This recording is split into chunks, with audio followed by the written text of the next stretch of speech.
श्री फतेहगढ़ साहिब ਦੀ ਪਵਿੱਤਰ ਸ਼ਹਿਰ ਦਰਜਾ ਦੇ ਕੇ ਹੋਰ ਪਵਿੱਤਰ ਕਾਰਜ ਕਰਨ ਦੀ ਲੋੜ ਹੈ। मूल मंत्र कन्नड़ में सुनाऊंगा क्योंकि मेरी माँ बोली है कन्नड़। एक ओंकार सतनाम करता पूर्वक निर्भव निर्वैर अकाल मूरत अजनी साहेबं गुरु प्रसाद ದೇವರೊಬ್ಬನೇ ಅವನ ಹೆಸರು ಸತ್ಯ ಅವನೇ ರಚನಾಕಾರ ಭಯರಹಿತನಾಥ ವೈರತ್ವರಹಿತನಾಥ ಕಾಲರಹಿತನಾಥ ಗುರು ಕೃಪಕಟಾಕ್ಷನಾಥ ਨਾਥ ਨਾਥ ਨਾਥ। ਪੰਡਿਤ ਜੀ ਤੁਸੀਂ ਜਿਹੜਾ ਜਫਰਨਾਮਾ ਹੈ ਨਾ ਉਸ ਨੂੰ ਵੀ ਜਿਹੜਾ ਉਹ ਕੰਨੜ ਦੇ ਵਿੱਚ ਵੀ ਉਹ ਕੀਤਾ ਹੈ, ਤੁਹਾਨੂੰ ਜਫਰਨਾਮਾ ਜਿਹੜਾ ਮੂੰਹ ਜ਼ਬਾਨੀ ਯਾਦ ਵੀ ਆ ਤਾਂ ਕੁਝ ਸਤਨਾ ਜਿਹੜੀਆਂ ਪਹਿਲੀਆਂ 5 ਪੌੜੀਆਂ ਸੁਣਾਓ। कमाले करामात कायम करीम रजा बख्श राजिक रिहा कौन रहीम अमा बख्श बख्शिंदो दस्तगीर खता बख्श रोजी दियो दिल फजीर। ਵਾਹਿਗੁਰੂ ਜੀ ਕਾ ਖਾਲਸਾ ਵਾਹਿਗੁਰੂ ਜੀ ਕੀ ਫਤਿਹ। ਤਸਵੀਰਾਂ ਸ਼੍ਰੀ ਫਤਿਹਗੜ੍ਹ ਸਾਹਿਬ ਸ਼ਹੀਦੀ ਜੋੜ ਮੇਲ ਦੀਆਂ। ਤੁਸੀਂ ਪੰਡਿਤ ਰਾਓ ਧਨੇਸ਼ਵਰ ਨੂੰ ਹਮੇਸ਼ਾ ਕਿਤੇ ਨਾ ਕਿਤੇ ਬੋਰਡ ਚੱਕੇ ਜ਼ਰੂਰ ਦਿਖਾਈ ਦਿੱਤਾ ਹੋਣਾ, ਤੁਹਾਨੂੰ ਦੇਖਿਆ ਜ਼ਰੂਰ ਹੋਣਾ। ਤਾਂ ਫਤਿਹਗੜ੍ਹ ਸਾਹਿਬ ਦੀ ਧਰਤੀ ਤੇ ਵੀ ਪਹੁੰਚੇ ਨੇ, ਬੋਰਡ ਰੱਖਿਆ ਹੈ ਕਿ ਸ਼੍ਰੀ ਫਤਿਹਗੜ੍ਹ ਸਾਹਿਬ ਨੂੰ ਪਵਿੱਤਰ ਸ਼ਹਿਰ ਐਲਾਨਿਆ ਜਾਵੇ। ਤਾਂ ਤਸਵੀਰਾਂ ਜ਼ਰੂਰ ਤੁਹਾਨੂੰ ਦਿਖਾ ਰਹੇ ਹਾਂ। ਤਾਂ ਸਾਡੇ ਨਾਲ ਜਿਹੜੇ ਮੌਜੂਦ ਨੇ ਤਾਂ ਦੱਸ ਦਈਏ ਕਿ ਪੰਡਿਤ ਜੀ ਤੁਸੀਂ ਹਿੰਦੂ ਪਰਿਵਾਰ ਦੇ ਵਿੱਚੋਂ ਹੈ ਨਾ, ਤਾਂ ਸ਼੍ਰੀ ਫਤਿਹਗੜ੍ਹ ਸਾਹਿਬ ਨੂੰ ਪਵਿੱਤਰ ਧਰਤੀ ਦਾ ਦਰਜਾ ਦਿਵਾਉਣ ਦੇ ਲਈ ਅੱਜ ਬੋਰਡ ਚੱਕੀ ਖੜੇ ਹੋ। ਜੀ ਮਹਾਰਾਜ, ਇਸ ਲਈ ਕਿਉਂਕਿ ਦੁਨੀਆ ਦੇ ਵਿੱਚ ਇਸ ਤੋਂ ਵੱਧ ਪਵਿੱਤਰਤਾ ਹੋਰ ਹੋ ਹੀ ਨਹੀਂ ਸਕਦਾ। ਇੰਨੀ ਨਿੱਕੀ ਉਮਰ ਦੇ ਵਿੱਚ 4 ਸਾਹਿਬਜ਼ਾਦੇ ਇੰਨੀ ਹਿੰਮਤ ਨਾਲ ਤਿਆਗ ਬਲਿਦਾਨ ਦੇਣਾ, ਮਾਤਾ ਗੁਜਰੀ ਦੀ ਇੰਨੀ ਸ਼ਹਾਦਤ ਇਤਿਹਾਸ ਦੇ ਪੰਨੇ ਵਿੱਚ ਤੁਸੀਂ ਦੱਸੋ ਕਿੱਥੇ ਲਿਖਿਆ ਹੋਇਆ ਹੈ। ਮੈਨੂੰ ਲੱਗਦਾ ਹੈ ਇਸ ਪਵਿੱਤਰ ਧਰਤੀ ਨੂੰ ਜੇਕਰ ਪਵਿੱਤਰ ਸ਼ਹਿਰ ਪਵਿੱਤਰ ਇਲਾਕਾ ਜੇ ਘੋਸ਼ਣਾ ਕਰਨਗੇ ਮਾਨਯੋਗ ਮੁੱਖ ਮੰਤਰੀ, ਇਹਨਾਂ ਦਾ ਨਾਂ ਮਾਨਯੋਗ ਮੁੱਖ ਮੰਤਰੀ ਦਾ ਨਾਂ ਇਤਿਹਾਸ ਦੇ ਪੰਨੇ ਵਿੱਚ ਦਰਜ ਹੋਏਗੀ। ਕਿਉਂਕਿ ਕੋਈ ਮੁੱਖ ਮੰਤਰੀ ਇਹੋ ਜਿਹਾ ਕਾਰਜ ਨਹੀਂ ਕੀਤੇ ਨੇ। पूरा पंजाब शुक्रगुजार है कि माननीय मुख्यमंत्री पंजाब ने श्री अमृतसर साहिब श्री आनंदपुर साहिब तलवंडी साहब ਨੂੰ ਪਵਿੱਤਰ ਸ਼ਹਿਰ ਦਰਜਾ ਦੇ ਕੇ ਪਵਿੱਤਰ ਕਾਰਜ ਕਰ ਚੁੱਕੇ ਨੇ। ਹੁਣ श्री ਫਤਿਹਗੜ੍ਹ ਸਾਹਿਬ ਦੀ ਪਵਿੱਤਰ ਸ਼ਹਿਰ ਦਰਜਾ ਦੇ ਕੇ ਹੋਰ ਪਵਿੱਤਰ ਕਾਰਜ ਕਰਨ ਦੀ ਲੋੜ ਹੈ। ਮਹਾਰਾਜ, ਮੈਂ ਇੱਕ ਟੀਚਰ ਹੋਣ ਦੇ ਨਾਤੇ 200 ਲੋਕਾਂ ਦੀ ਇੰਟਰਵਿਊ ਲਿੱਤੀ ਹੋਈ ਹੈ। ਸਵਾਲ ਇਹ ਸੀਗਾ ਕੀ ਤੁਸੀਂ ਚਾਹੁੰਦੇ ਹੋ ਕਿ ਫਤਿਹਗੜ੍ਹ ਸਾਹਿਬ ਨੂੰ ਪਵਿੱਤਰ ਸ਼ਹਿਰ ਘੋਸ਼ਿਤ ਕੀਤਾ ਜਾਣਾ ਚਾਹੀਦਾ? ਹਾਂ, 200 ਲੋਕਾਂ ਦੀ ਇੰਟਰਵਿਊ ਦੇ ਵਿੱਚ 200 ਲੋਕਾਂ ਨੇ ਕਿਹਾ ਘੋਸ਼ਿਤ ਕਰਨਾ ਚਾਹੀਦਾ ਹੈ। ਇਹ ਲੋਕਾਂ ਦੀ ਆਵਾਜ਼ ਹੈ, ਲੋਕਾਂ ਦੀ ਪਿਆਰ ਹੈ। ਮੈਨੂੰ ਲੱਗਦਾ ਮਾਨਯੋਗ ਮੁੱਖ ਮੰਤਰੀ ਜ਼ਰੂਰ ਘੋਸ਼ਣਾ ਕਰਨਗੇ।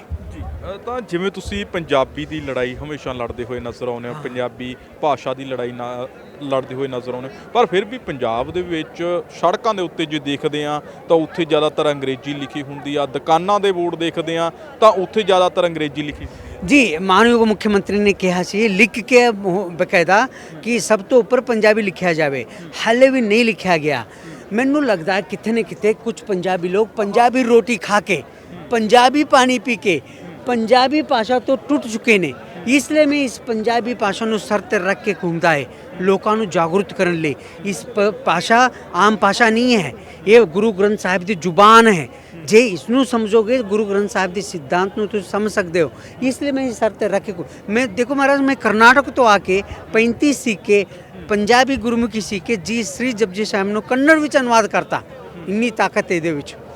ਤੇ ਜੇਕਰ श्री ਫਤਿਹਗੜ੍ਹ ਸਾਹਿਬ ਨੂੰ ਪਵਿੱਤਰ ਸ਼ਹਿਰ ਘੋਸ਼ਣਾ ਕਰਨਗੇ, ਮੇਨ ਗੁਰਦੁਆਰਾ ਸਾਹਿਬ ਤੋਂ ਲੈ ਕੇ ਜੋਤੀ ਸਰੂਪ ਸਾਹਿਬ ਤੱਕ ਦੀ ਜਿਹੜੇ ਸੜਕ ਦੇ ਜਿੰਨੇ ਵੀ ਦੁਕਾਨ ਨੇ ਉਹਨਾਂ ਦੇ ਸਾਰੇ ਦੁਕਾਨ ਦੇ ਨਾਮ ਵੀ ਇੱਕੋ ਜਿਹਾ ਹੋਣਗੇ, ਸਭ ਤੋਂ ਉੱਪਰ ਪੰਜਾਬੀ ਹੋਏਗੀ। ਮੈਨੂੰ ਲੱਗਦਾ ਆਉਣ ਵਾਲੇ ਸਮੇਂ ਦੇ ਵਿੱਚ ਮਾਨਯੋਗ ਮੁੱਖ ਮੰਤਰੀ ਜੇ ਘੋਸ਼ਣਾ ਕਰਨਗੇ ਇਹ ਸਾਰੇ ਸੜਕ ਦੇ ਬੋਰਡ ਸਭ ਤੋਂ ਉੱਪਰ ਪੰਜਾਬੀ ਲਿਖਿਆ ਜਾਊਗਾ, ਇੱਕੋ ਜਿਹਾ ਲੱਗਣਗੇ। ਗੁਰੂ ਨਾਨਕ ਸਾਹਿਬ ਦੀ ਸਿਧਾਂਤ ਹੈ ਸਰਬੱਤ ਦਾ ਭਲਾ ਸਾਰੇ ਸਮਾਨ, ਸਭ ਦੇ ਦੁਕਾਨ ਦਾ ਨਾਮ ਇੱਕੋ ਜਿਹਾ ਲੱਗਣਗੇ। ਮੈਨੂੰ ਲੱਗਦਾ ਹੈ ਇਸ ਭਾਸ਼ਾ ਦੀ ਸਨਮਾਨ ਕਰਨ ਦੀ ਲੋੜ ਹੈ। ਇਸੇ ਭਾਸ਼ਾ ਸਿੱਖ ਕੇ ਜਪਜੀ ਸਾਹਿਬ ਦੇ ਅਨੁਵਾਦ ਕੀਤੀ ਹੋਏ ਮੈਂ ਤੁਹਾਨੂੰ ਜ਼ਰੂਰ श्री जपजी साहब ਦੀ मूल मंत्र कन्नड़ ਵਿੱਚ ਸੁਣਾऊंगा क्योंकि मेरी माँ बोली है कन्नड़। उस कन्नड़ ਨੂੰ मैं अमीर करता इस मेरा बाबा नानक ਦੀ श्री जपजी साहब ਨੂੰ ਅਨੁਵਾਦ ਕਰਕੇ। एक ओंकार सतनाम करता पूर्वक निर्भव निर्वैर अकाल मूरत अजनी साहेबं गुरु प्रसाद ದೇವರೊಬ್ಬನೇ, ಅವನ ಹೆಸರು ಸತ್ಯ, ಅವನೇ ರಚನಾಕಾರ, ಭಯರಹಿತನಾಥ, ವೈರತ್ವರಹಿತನಾಥ, ಕಾಲರಹಿತನಾಥ, ಗುರು कृपकटाक्षनाथ नाता नाता नाता। कमाल है महाराज, श्री जपजी साहब अनुवाद होने ले इसी बदौलत, इसी ਦੇ ਆਸ਼ੀਰਵਾਦ ਕਾਰਨ ਹੋਇਆ ਹੈ। ਤਾਂ ਪੰਡਿਤ ਜੀ ਤੁਸੀਂ ਜਿਹੜਾ ਜਫਰਨਾਮਾ ਹੈ ਨਾ ਉਸ ਨੂੰ ਵੀ ਜਿਹੜਾ ਉਹ ਕੰਨੜ ਦੇ ਵਿੱਚ ਵੀ ਉਹ ਕੀਤਾ ਹੈ, ਤੁਹਾਨੂੰ ਜਫਰਨਾਮਾ ਜਿਹੜਾ ਮੂੰਹ ਜ਼ਬਾਨੀ ਯਾਦ ਵੀ ਆ ਤਾਂ ਕੁਝ ਸਤਨਾ ਜਿਹੜੀਆਂ ਪਹਿਲੀਆਂ 5 ਪੌੜੀਆਂ ਸੁਣਾਓ। ਜ਼ਰੂਰ ਜ਼ਰੂਰ ਮਹਾਰਾਜ। ਦੇਖੋ ਗੁਰੂ ਗੋਬਿੰਦ ਸਿੰਘ ਮਹਾਰਾਜ ਨੂੰ ਵਰਣਨ ਕਰਨ ਲਈ, ਗੁਰੂ ਗੋਬਿੰਦ ਸਿੰਘ ਮਹਾਰਾਜ ਦੀ ਉਤਸਤ ਕਰਨ ਲਈ ਸ਼ਬਦ ਨਹੀਂ ਮਿਲ ਸਕਦੇ। ਨੰਦ ਲਾਲ ਸਾਹਿਬ ਨੇ ਕਵੀ ਗੰਜ ਨਾਮ ਦੇ ਵਿੱਚ ਕੋਸ਼ਿਸ਼ ਕੀਤੇ ਨੇ, ਪਰ ਉਹ ਵੀ ਸ਼ਬਦ ਦੇ ਕਾਟ ਵਿੱਚ ਗਏ ਨੇ। ਇੰਨੀ ਮੇਰੇ ਗੁਰੂ ਮਹਾਰਾਜ ਦੀ ਉਤਸਤ ਕੀਤਾ ਜਾ ਸਕਦਾ ਹੈ। ਨਾਸੁਰੋ ਮਨਸੂਰ ਗੁਰੂ ਗੋਬਿੰਦ ਸਿੰਘ, ਈਜ਼ਦੀ ਮਨਜ਼ੂਰ ਗੁਰੂ ਗੋਬਿੰਦ ਸਿੰਘ, ਸ਼ਾਹੇ ਸ਼ਹਿਨਸ਼ਾਹੇ ਗੁਰੂ ਗੋਬਿੰਦ ਸਿੰਘ। ਕਮਾਲ ਹੈ, ਇੰਨੀ ਵਰਣਨ ਨਾਲ ਉਹ ਲਿਖਦੇ ਨੇ। ਮੇਰੇ ਗੁਰੂ ਮਹਾਰਾਜ ਦੀ ਵਰਣਨ ਕੰਨੜ ਭਾਸ਼ਾ ਦੇ ਵਿੱਚ ਕਰਨ ਲਈ ਮੈਂ ਕੋਸ਼ਿਸ਼ ਕਰ ਰਿਹਾ, ਪਰ ਨਹੀਂ ਹੋ ਸਕਦਾ ਇੰਨੀ ਮੇਰੇ ਗੁਰੂ ਮਹਾਰਾਜ ਦੀ। ਪਰ ਮੇਰੇ ਗੁਰੂ ਮਹਾਰਾਜ ਵੱਲੋਂ ਲਿਖਿਆ ਗਿਆ ਜਫਰਨਾਮਾ ਦੀ 5 ਪੰਕਤੀ ਮੈਂ ਜ਼ਰੂਰ ਸੁਣਾਵਾਂਗਾ, ਕਿਉਂਕਿ ਗੁਰੂ ਮਹਾਰਾਜ ਨੇ ਜਫਰਨਾਮਾ ਲਿਖ ਕੇ ਉਸ ਵਕਤ ਦੇ ਤੱਕ ਨੂੰ ਹਿਲਾਇਆ ਸੀ। ਇੰਨੀ ਕਮਾਲ ਦੀ ਉਹਨਾਂ ਦੀ ਕਲਮ ਦੀ ਤਾਕਤ ਹੈ। ਗੁਰੂ ਮਹਾਰਾਜ ਲਿਖਦੇ ਨੇ, ਕਮਾਲੇ ਕਰਾਮਾਤ ਕਾयम करीम, रज़ा बख्श राजिक रिहा कौन रहीम, अमा बख्श बख्शिंदो दस्तगीर, खता बख्श रोजी दियो दिल फजीर, ना साजो ना बाजो ना फौजो ना फरस, खुदाबंद बख्शिंद ए ऐसो अरस, हमू मरद बायद शब्द शुकनवर, ना सिकमे दिगर दर दहाने दिगर, क्या चुंग बेचुंग पेच दे मार पेच दे चार। ਕਹਿਣ ਦਾ ਭਾਵ ਹੈ ਗੁਰੂ ਗੋਬਿੰਦ ਸਿੰਘ ਮਹਾਰਾਜ ਲਿਖਦੇ ਨੇ, ਹਮੂ ਮਰਦ ਬਾਇਦ ਸ਼ਬਦ ਸ਼ੁਕਨਵਰ ਨਾਸਿਕ ਮੇ ਦਿਗਰ ਦਰਦ ਆਨੇ ਦਿਗਰ। ਇਸ ਦਾ ਭਾਵ ਹੈ, ਹੇ ਔਰੰਗਜ਼ੇਬ, ਇਨਸਾਨ ਨੂੰ ਕਦੇ ਵੀ ਝੂਠ ਬੋਲ ਕੇ ਰਾਜ ਨਹੀਂ ਚੱਲਣਾ ਚਾਹੀਦਾ। ਦਿਲ ਦੇ ਵਿੱਚ ਇੱਕ ਗੱਲ ਤੇ ਦਿਮਾਗ ਦੇ ਵਿੱਚ ਗੱਲ ਨਹੀਂ ਹੋਣਾ ਚਾਹੀਦਾ। ਗੁਰੂ ਮਹਾਰਾਜ ਆਗੇ ਲਿਖਦੇ ਨੇ, ਚੀਹਾ ਸੁਦ ਕੇਚੁੰਗ ਬੇਚੁੰਗ ਪੇਚ ਦੇ ਚਾਰ ਪੇਚ ਦੇ ਮਾਰ। ਲਿਖਦੇ ਨੇ ਮਹਾਰਾਜ, हे औरंगजेब, पावे तुसी मेरे 4 बच्चों ਨੂੰ ਮਾਰਾ ਹੋਏਗਾ, ਪਰ ਮੈਂ ਕਦੇ ਵੀ ਨਾ ਮੁੱਕਣ ਵਾਲਾ ਖਾਲਸਾ ਪੰਥ ਬਣਾਇਆ ਮਾਰ ਕੇ ਵਿਖਾ। ਗੁਰੂ ਗੋਬਿੰਦ ਸਿੰਘ ਨਜ਼ਰ ਦੇ ਵਿੱਚ ਖਾਲਸਾ ਮਤਲਬ ਪਵਿੱਤਰ, ਪੰਥ ਮਤਲਬ ਲੋਕਾਂ ਦੀ ਸਮੂਹ, ਪਵਿੱਤਰ ਲੋਕਾਂ ਦੀ ਸਮੂਹ ਜੋ ਇਨਸਾਨੀਅਤ ਨੂੰ ਬਚਾਉਂਦਾ, ਵਹੀ ਖਾਲਸਾ ਪੰਥ ਹੈ। ਤੁਸੀਂ ਇਨਸਾਨ ਨੂੰ ਮਾਰ ਸਕਦੇ ਹੋ, ਇਨਸਾਨੀਅਤ ਨੂੰ, ਸੋਚ ਨੂੰ ਕਦੇ ਵੀ ਨਹੀਂ ਮਾਰ ਸਕਦੇ। ਇਸ ਲਈ ਮੈਂ ਗੁਰੂ ਗੋਬਿੰਦ ਸਿੰਘ ਮਹਾਰਾਜ ਦੀ ਉਤਸਤ ਕਮਾਲ ਦੀ ਹੈ। ਜਿਸ ਤਰ੍ਹਾਂ ਤੁਸੀਂ ਗੱਲ ਕੀਤੀ ਹੈ ਕਿ 10ਵੇਂ ਪਾਤਸ਼ਾਹ ਜਿਸ ਤਰ੍ਹਾਂ ਤਲਵਾਰ ਦੇ ਧਨੀ ਸੀ, ਤੇਗ ਦੇ ਧਨੀ ਸੀ, ਉਸੇ ਤਰੀਕੇ ਦੇ ਨਾਲ ਕਲਮ ਦੇ ਬਹੁਤ ਧਨੀ ਸੀਗੇ। ਬਹੁਤ ਜਿਹੜੀ ਰਚਨਾਵਾਂ ਨੇ ਉਹਨਾਂ ਦੇ ਵੱਲੋਂ ਲਿਖੀਆਂ ਗਈਆਂ। ਜੀ ਮਹਾਰਾਜ, ਉਹਨਾਂ ਦੀ ਰਚਨਾਵਾਂ ਜੇ ਪੜੋਗੇ, ਬ੍ਰਿਜ ਭਾਸ਼ਾ, ਪੰਜਾਬੀ, ਉਹ ਉਹਨਾਂ ਦੀ ਫਾਰਸੀ ਭਾਸ਼ਾ ਦੇ ਉੱਚੀ ਪੱਧਰ ਤੇ ਫਾਰਸੀ ਭਾਸ਼ਾ। ਮੈਂ ਇੱਕ ਪ੍ਰੋਫੈਸਰ ਨੂੰ JNU ਦੇ ਜਾਣਦਾ ਹੈ, ਪ੍ਰੋਫੈਸਰ ਜਵਾਹਰ ਲਾਲ ਨਹਿਰੂ ਯੂਨੀਵਰਸਿਟੀ ਤੋਂ, ਪ੍ਰੋਫੈਸਰ ਅਕਲਕ ਅਹਿਮਦ, ਉਹ ਪਰਸ਼ੀਅਨ ਭਾਸ਼ਾ ਦੀ ਪ੍ਰੋਫੈਸਰ ਨੇ। ਜਦ ਮੈਂ ਜਪਜੀ ਸਾਹਿਬ ਅਨੁਵਾਦ ਕਰਨ ਤੋਂ ਬਾਅਦ ਜਫਰਨਾਮਾ ਅਨੁਵਾਦ ਕਰਨ ਲੱਗਿਆ, ਉਹਨਾਂ ਕੋਲ ਬੈਠ ਕੇ ਉਸ ਸ਼ਬਦ ਨੂੰ ਸਮਝਣ ਲੱਗਿਆ ਮੈਂ। ਕਮਾਲੇ ਕਰਾਮਾਤ ਕਾयम ਕਰੀਮ, ਰਜ਼ਾ ਬਖਸ਼ ਰਾजिक रिहा कौन रहीम, अमा बख्श बख्शिंदो ओ दस्तगीर, खता बख्श रोजी दियो दिल फजीर। देखो शब्दावली किवें ਵਰਤੋਂ ਕਰਦੇ ਨੇ। ਅਕਲਕ ਅਹਿਮਦ, ਪ੍ਰੋਫੈਸਰ ਅਹਿਮਦ ਕਹਿੰਦੇ ਨੇ ਕਿ ਮੈਂ ਬਹੁਤ ਪਰਸ਼ੀਅਨ ਲਿਟਰੇਚਰ ਪੜ੍ਹਿਆ ਹੈ, ਪਰ ਜਫਰਨਾਮਾ ਵਰਗੇ ਲਿਟਰੇਚਰ ਮੈਂ ਨਹੀਂ ਲੱਭਿਆ ਹੈ।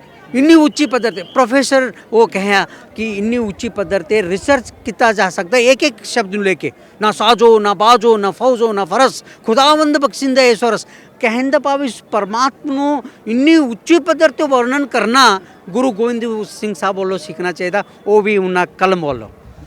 ਜਿੱਦਾਂ ਪੰਡਿਤ ਜੀ ਤੁਸੀਂ 35 ਅੱਖਰੀ ਜਿਹੜੀ ਸਿਰ ਤੇ ਰੱਖੀ ਆ, ਤਾਂ ਕੁਝ ਸਮਾਂ ਪਹਿਲਾਂ ਜਿਹੜਾ ਕਾਲਜ ਦੇ ਵਿੱਚ ਪੇਪਰ ਦੇ ਵਿੱਚ 35 ਅੱਖਰੀ ਲਿਖਿਆ ਸੀ ਕਿ 35 ਅੱਖਰੀ ਲਿਖਣੀ ਆ। ਕਈਆਂ ਨੂੰ ਇਹ ਨਹੀਂ ਸੀ ਪਤਾ ਕਿ 35 ਅੱਖਰੀ ਹੁੰਦੀ ਕੀ ਆ। ਲੱਗਦਾ ਕਿ ਪੰਜਾਬ ਦੇ ਵਿੱਚੋਂ 35 ਅੱਖਰੀ ਵਿਸਰਦੀ ਜਾਂਦੀ ਹੈ। ਜੀ ਮਹਾਰਾਜ, ਬਹੁਤ ਕੁਝ ਹੋਇਆ ਹੈ। ਮੈਨੂੰ ਲੱਗਦਾ ਹੈ ਕਿਤੇ ਨਾ ਕਿਤੇ ਕੁਝ ਪੰਜਾਬੀ ਲੋਕ ਇਸ 35 ਅੱਖਰ ਤੋਂ ਟੁੱਟ ਚੁੱਕੇ ਨੇ। ਉਹਨਾਂ ਦੇ ਘਰ ਦੇ ਵਿੱਚ ਪੰਜਾਬੀ ਅਖਬਾਰ ਨਹੀਂ ਪਹੁੰਚਦੀ ਹੈ, ਉਹਨਾਂ ਦੇ ਘਰ ਦੇ ਵਿੱਚ ਰਸਾਲੇ ਨਹੀਂ ਪਹੁੰਚਦੇ।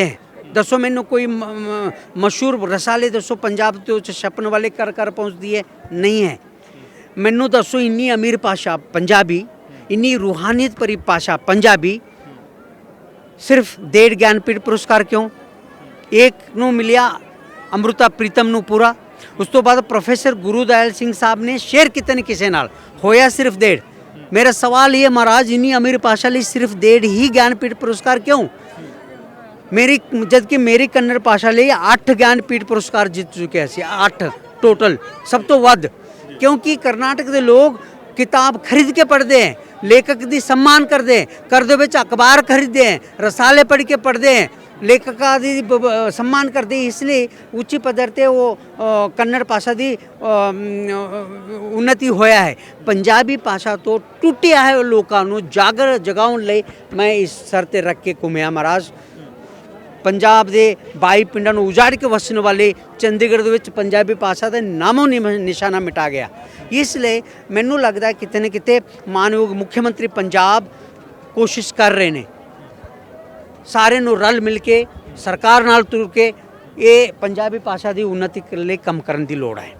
ਤਾਂ ਬਹੁਤ ਬਹੁਤ ਧੰਨਵਾਦ ਜੀ ਮਹਾਰਾਜ, ਸ਼ੁਕਰੀਆ। ਸੋ ਸਾਡੇ ਨਾਲ ਮੌਜੂਦ ਸੀਗੇ ਪੰਡਿਤ ਰਾਓ ਧਨੇਸ਼ਵਰ, ਜਿਨ੍ਹਾਂ ਦੇ ਨਾਲ ਗੱਲਬਾਤ ਕੀਤੀ ਹੈ। ਜਪਜੀ ਸਾਹਿਬ ਜਿਨ੍ਹਾਂ ਨੇ ਕੰਨੜ ਦੇ ਵਿੱਚ ਜਿਹੜਾ ਉਹਦਾ ਵਰਣਨ ਕੀਤਾ ਹੈ, ਕੰਨੜ ਭਾਸ਼ਾ ਦੇ ਵਿੱਚ ਲਿਖਿਆ ਹੈ। ਤਾਂ ਜਿਹੜਾ ਜਫਰਨਾਮਾ ਸ਼੍ਰੀ ਗੁਰੂ ਗੋਬਿੰਦ ਸਿੰਘ ਜੀ ਦੀ ਲਿਖਤ ਹੈ, ਉਹ ਵੀ ਜਿਹੜਾ ਉਹਨਾਂ ਦੇ ਵੱਲੋਂ ਕੰਨੜ ਭਾਸ਼ਾ ਦੇ ਵਿੱਚ ਟਰਾਂਸਲੇਟ ਕੀਤਾ ਗਿਆ। ਸੋ ਉਹਨਾਂ ਦੇ ਨਾਲ ਗੱਲਬਾਤ ਕੀਤੀ ਹੈ। ਤੁਹਾਨੂੰ ਤਸਵੀਰਾਂ ਸ਼੍ਰੀ ਫਤਿਹਗੜ੍ਹ ਸਾਹਿਬ ਦੀਆਂ ਦਿਖਾ